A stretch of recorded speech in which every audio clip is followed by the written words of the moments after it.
Guys, welcome in to your Night of Champions 2014 review with AZ and Ziemba. First things first, guys. Of course, you guys know me. You're so loyal. I really appreciate that. Let's get this channel to grow. Alright?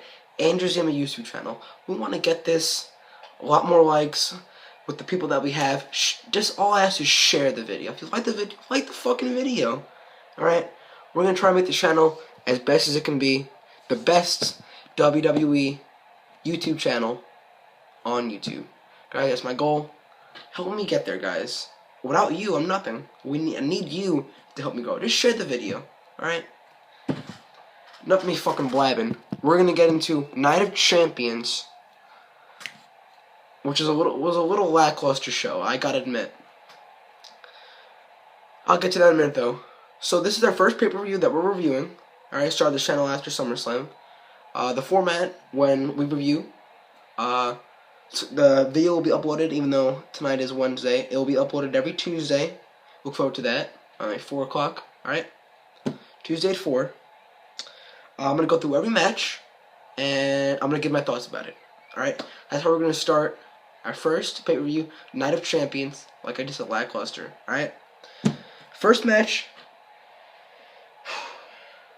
You know, before I start in, well, I'll get to that later. Alright, our first match with the Dust Brothers, Golden Stardust, versus the Usos.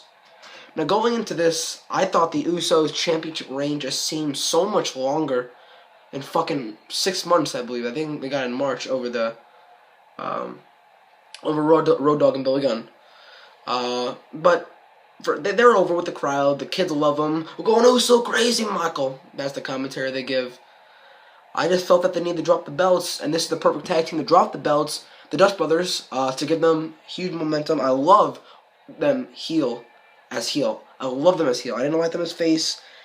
They're great workers. Both and everybody in this match can go. Jimmy J Uso, Goldust, Dustin Rhodes, and Stardust, Cody Rhodes. Great match. I thought it was a nice way to start off a pay-per-view. It was a decent wrestling match. That's really all you can say about it. Look at these notes. Although I didn't like the ending. I gotta admit, I didn't like the ending. The roll up on I think it was Jimmy. I think it was Jay. I don't know. Let's just say Jay Uso. So when Cody Rhodes rolled up Jay Uso, especially to win a championship, I feel like that it needs to be a more definitive end. Like, you get the pin, will make somebody submit you. That's a definitive end to getting the championship. Nonetheless, the Dust Brothers are new champions. Happy about that. Great way to open up Night of Champions. I like it so far. Alright, next match. This is the match I really wanted to see. This is my favorite match. Alright, fuck the highly anticipated rematch of all time. Fuck that. This is the match I was looking forward to because I knew two stiff workers would go at it, be a very physical, very intense match, great wrestling, and to be honest, for the United States Championship, Sheamus and Cesaro, with what they had, put on one hell of a match. One hell of a match. Like I just said, hard-hitting. You can tell they mesh so well together. You can tell, man, hard-hit, stiff, snub workers, Sheamus and Cesaro. I love the spots. I love the spots in the corner, man. When Cesaro just kept hammering with uppercuts, rights, left in the corner. Sheamus, come on, fella. I fucking love that. So physical, man. They even banged out moves that you don't normally see. All right, man. This match was great. So far, I love the way they're starting off the show with a great match in the Usos versus the Dust Brothers. And now with a match with Cesaro and Sheamus. Man. That clothesline Cesaro gave Sheamus, that was fucking sick. That was a sick clothesline. I'm a fan of wrestling. I have great passion for wrestling. That's why I still watch. I'm 16. I still watch WWE. While most kids think it's baby shit, oh, it's fake. Go fuck yourself. I have a passion for wrestling. My favorite superstar on the roster is Cesaro. This was a great wrestling match. I I guess you could have went with the finish in the corner. I like the finish in the corner. You can tell that Sheamus probably going for a big bro kick to explode to the corner. He hit him with that shot. Maybe Cesaro took the bump fairly early. Well, I thought it was a great match. 2 A matches, I thought. The first one, let's give it a 3 out of 5. This one, 3.5. Great 2 matches to start the show. Solid way to start off the show. Night of Champions looking pretty good. Then we get the Intercontinental Championship match. Now, I have to say, this feud is getting fucking boring. I don't give a shit about The Miz and his fucking moneymaker. I love Damien Sandow. I think it's disgusting the way they're treating him with all these fucking gimmicks. He's a great wrestler. Let him show his ability, man. Anyway, I love Dolph Ziggler, one of my favorites, as everybody else favorite on the roster. He's being... Well, actually, before this, let me get to it. I don't want to skip. Florida-Georgia line. I'm not a... Country music is not my cup of... I'm not a big fan of country music. I barely know who these guys are. Apparently, they're pretty big, well-known in the country music world. Good for them, getting their name out, being successful. I'm happy for them. So after they performed, I didn't see the performance. I just saw the match. They went on commentary with JBL, Michael Cole, and Jerry Lawler. Speaking of the commentary, let me tell you one thing. The commentary tonight fucking sucked. Alright? During the middle of a match, JR, the good old Jim Ross, God, I fucking miss him, man. JR was actually a play-by-play commentator. During this match, it seems like the focal point was for Florida Georgia line. That's where the priority of WWE was during this very prestigious Intercontinental Championship match, while back in the 90s, back in the 80s, back during the great time of wrestling, the Intercontinental Championship was just as prestigious as the WWE or WWF Championship. Now it's being treated like a fucking toy. I'm sorry, it fucking angers me, man. It just seemed like they fucking ignored the match. I was hoping that wouldn't be an omen to come for the way of the night, but I don't know, guys. Let me see, man. Miz pin Ziggler with the roll up. Again, I don't like the roll up finish, especially when a title changes hands. But even if the Miz, even if the championship is being Intercontinental Championship is being treated like a toy, you still have to have that, to be the main priority in your championship match rather than a country music duo. That fucking irritates me, man. Overall, I didn't really like the match too much. Miz is your winner and new Intercontinental Champion, and when we get to my Night Raw review, I'll explain why that did not make any sense. Next match on the card. If you guys didn't know, of course you do know, probably do know by now, as they showed on my Night Raw. Roman Reigns had to be rushed to the emergency for emergency hernia surgery. Okay, he's been 4 to 6 weeks, I believe, maybe 6 weeks. Maybe Survivor Series return. I'm not really that upset about Roman Reigns. He needs to do a lot more to show me that he's going to be the big superstar, that he is going to beat Brock Lesnar at WrestleMania, because now I don't fucking see it. Now that Brock Lesnar has defeated John Cena on 2 occasions, we'll get to that later, seems like the beast is unstoppable. So, meanwhile, we'll talk about that on a different day. Roman Reigns and Seth Rollins were scheduled to have a match tonight. Roman Reigns, obviously, like I just said, emergency hernia surgery, was not able to compete and be at Night of Champions. Insert Dean Ambrose. Seth Rollins issued an open challenge to anyone after he got the count-out victory. Charles Robinson counted the 10, rolled it, and raised his hand for the victory. Ambrose, fucking love this guy, man. Whenever I hear his music, like the fucking saw, not the saw, a chainsaw, like you hear like the noise in the beginning of his entrance, that fucking gets me pumped, man, gets my heart rate going. Alright, so he fucking drives the taxi cab, he's the passenger, into the arena, gets out, the crowd fucking goes nuts, comes up to the ring, brawls with Seth Rollins, great spot, much needed to pick up after that lackluster championship match prior to this.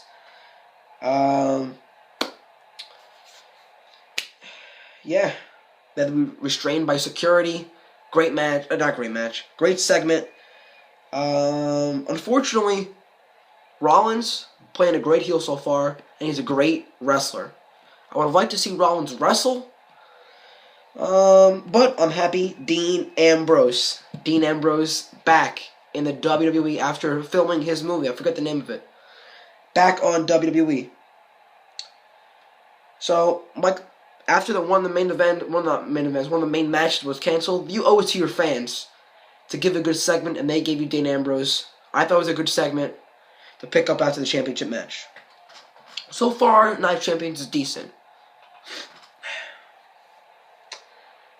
Oh my god.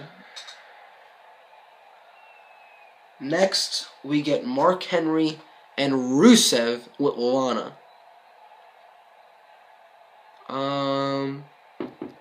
Not really too excited for this match. Two big guys. Well, let's get into it. Before the match began, you see Henry in the ring and Lillian Garcia, great singer by the way, who is a ring announcer, singing the national anthem. Nicely done. See, I think Henry was shedding some tears. It was nice. Rusev came out. Both of them went at it. This is a fucking terrible match, man. Let me get this. Two big guys, a slow match. No really big impact moves to get you out of your seat. America deserves better than this. But come on, guys. Who really thought, realistically, that Mark Henry is going to win this match? Obviously, Rusev is going to stay undefeated. Everyone knew that Mark Henry would not be the one to beat Rusev.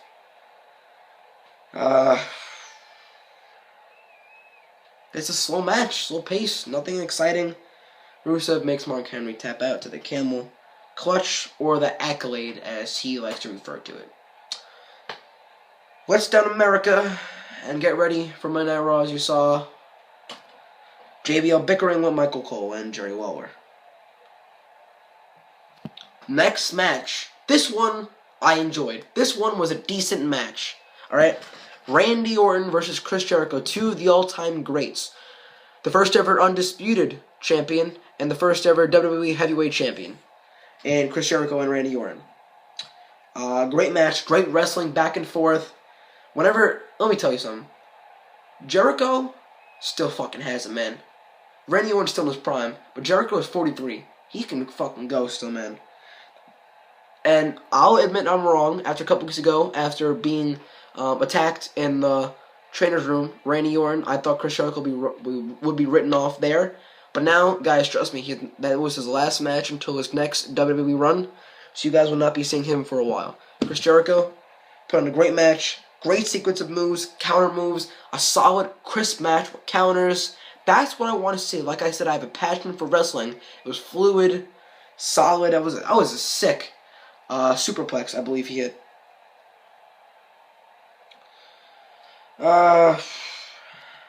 Both men, great ring psychology in Jericho and Orton.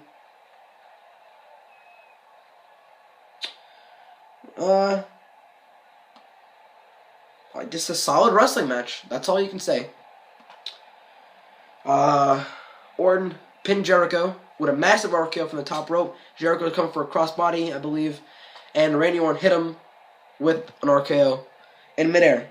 That's always a nice move when you see Randy Orton doing a massive RKO. Nice way to end the match. It was a decent match. 16-minute match. It was good. I enjoyed it. Moving on. This one was actually one of the better matches on the show. He had a good start with the Usos, Dust Brothers, and Sheamus and Cesaro. Two, I thought, bad matches, not Cesaro. Miz and Dolph Ziggler and Rusev and Henry. And he had a decent match, like I just said, with Randy Orton and Chris Jericho. And then you have the Divas Championship, Triple Threat, Divas title on the line. Okay? Two ladies in this match can work, being Paige and AJ. I did not expect anything. The bar was set so low for Nikki Bella. She performed Okay, she's fucking terrible on the mic, as you guys saw the past Monday Night on Raw. This was actually a pretty good match. All three divas meshed well. Finally, the WWE gave the divas enough time to develop a story in the ring. It seemed like the Divas Championship actually mattered. Okay? I thought the finish, really came out, not out of nowhere, but I didn't really expect AJ Lee to win. She won with the Black Widow, making Paige, tap out. I'm surprised, actually. I thought Paige would retain, but Mr. McMahon is very high. Vince McMahon is very high on AJ and the Bella Twins. AJ Lee wins her third Divas Championship. She can fucking go. It was a decent match. Decent triple threat match. All three women worked well together, and it showed on TV. Alright, now on to the main event. Before we get to the main event, let me tell you something. After Brock Lesnar conquered the streak, the 21-1 streak, he has the streak. Alright? That means, logically, everybody out there who's a WWE mark, everybody out there, if Brock Lesnar beat the streak, he had to beat John Cena at SummerSlam. Okay? If he did not beat John Cena at SummerSlam, then everything you did with The Undertaker and Brock Lesnar would be a waste. Okay? He needed to win at SummerSlam. He dominated. In the fashion that Brock Lesnar won, which is absolutely fucking correct. Nice booking to take John Cena down a peg. Okay? You're not going to convince me, a loyal WWE fan, a logical thinking WWE fan, that John Cena can even have a fucking slight chance of winning this match after being dominated by Brock Lesnar at SummerSlam. Decimated. You're not going to convince me that he's going to win this match. Obviously, everybody needs to know out there, John Cena was not going to win this match, and he didn't. But in the way that he lost, or won technically, fucking pissed me off. Of course, WWE, Vince, all the fucking head writers have to protect Cena, and obviously, it's still imminent that John Cena is the number one guy.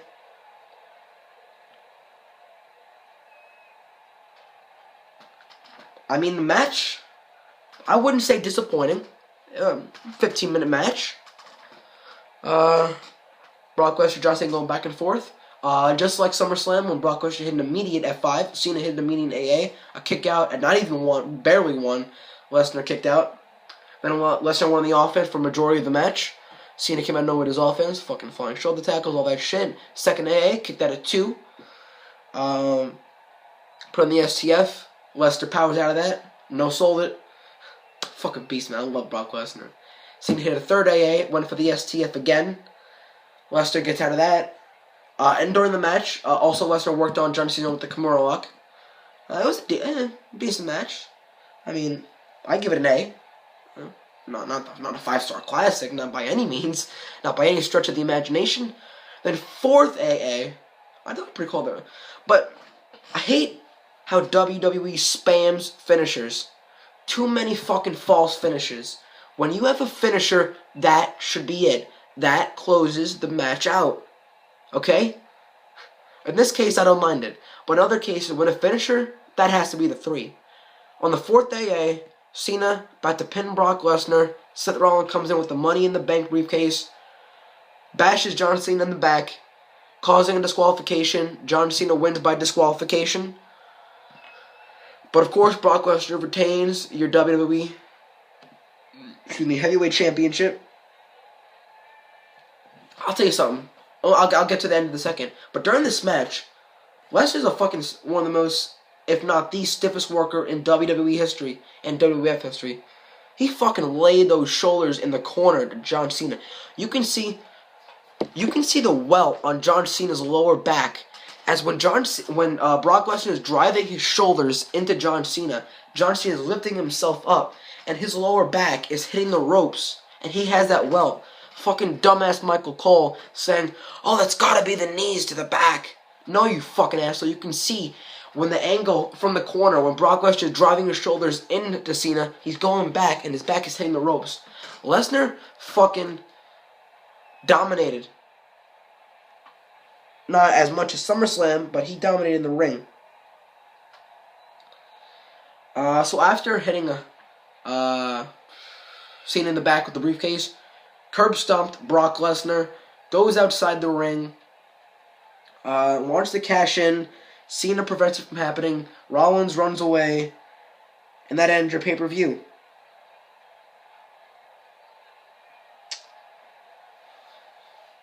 Let me see my notes.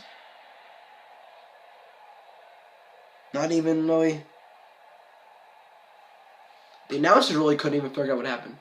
I thought it was a fucking terrible way to end the show. Rollins looked so outmatched with two fucking beasts. I am not defending John Cena. I don't like John Cena one bit, but I respect what he does in the ring. I know people who say, "Oh, he can't wrestle." Obviously, he can fucking knows what he's doing in the ring. That's just my opinion. If you don't like it, it's my opinion. It's like Bruce Blitz.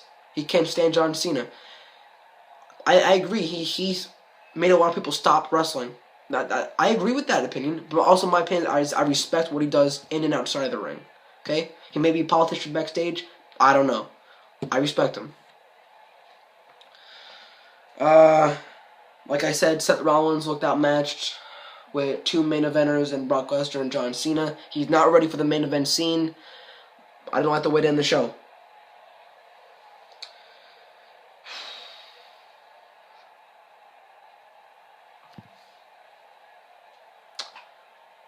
Overall, I guess you can say decent.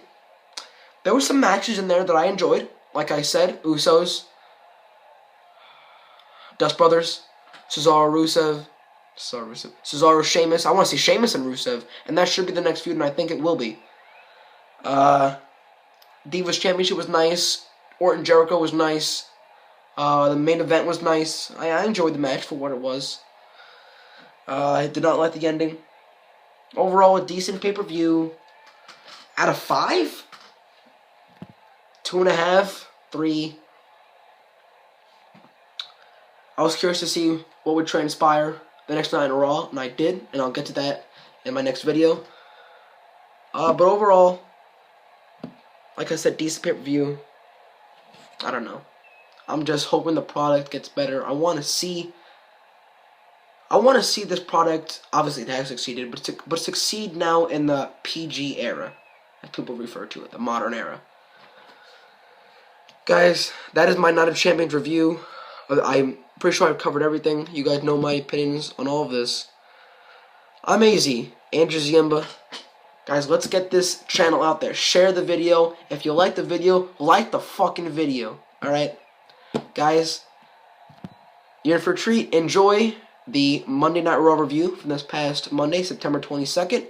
Coming up soon. Alright, guys. Andrew Ziemba. I'm out. Have a nice night.